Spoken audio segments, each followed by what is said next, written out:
முக்கிய செய்தியாக பார்த்து வருகிறோம். இயக்குனரும் ஒளிப்பதிவாளருமான செலியன் சென்னையில் காலமானார். இதுகுறித்த முழு விவரங்களுடன் இணைந்திருக்கிறார் எமது சிறப்பு செய்தியாளர் ஜெகதீஷ். வணக்கம் ஜெகதீஷ், முழு விவரங்களை பதிவு செய்யலாம். வணக்கம் பவித்ரா. இது காலையில ஒரு துயரமான செய்தி.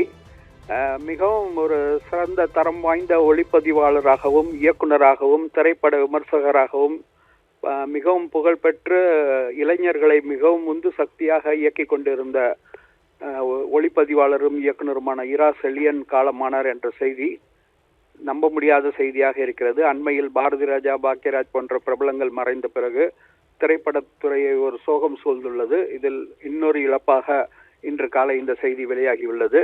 கல்லூரி, தென்மேற்கு பருவக்காற்று, பரதேசி போன்ற ஏராளமான படங்களுக்கு ஒளிப்பதிவாளராக பணியாற்றியவர் செலியன் அவர்கள்.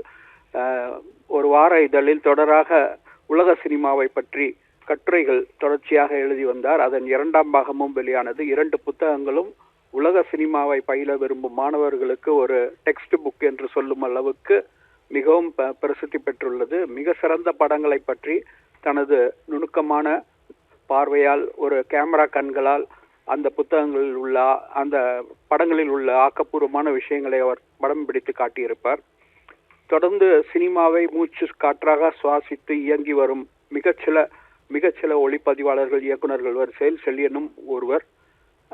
அந்த வகையில் பார்க்கும்போது இந்த இழப்பு நம்ப முடியாததாக இருக்கிறது. அத்தனை பெருசாக ஒன்றும் வயதும் ஆகிவிடவில்லை அவருக்கு. ஏதோ உடல் நலம் பாதிக்கப்பட்டு தரமணியில் உள்ள தனியார் மருத்துவமனையில் அனுமதிக்கப்பட்டிருந்தார் என்று கூறப்படுகிறது. தொடர்ந்து சிகிச்சையில் இருந்த அவர் சிகிச்சை பலனளிக்காமல் இன்று காலை காலமானார் என்ற செய்தி ஒரு அதிர்ச்சிகரமான செய்தியாக திரையுலகத்தை சூழ்ந்துள்ளது. தொடர்ந்து இது பற்றிய தகவல்களை நாம் தொடர்ந்து காண்போம். தகவல்களுக்கு நன்றி ஜெகதீஷ்.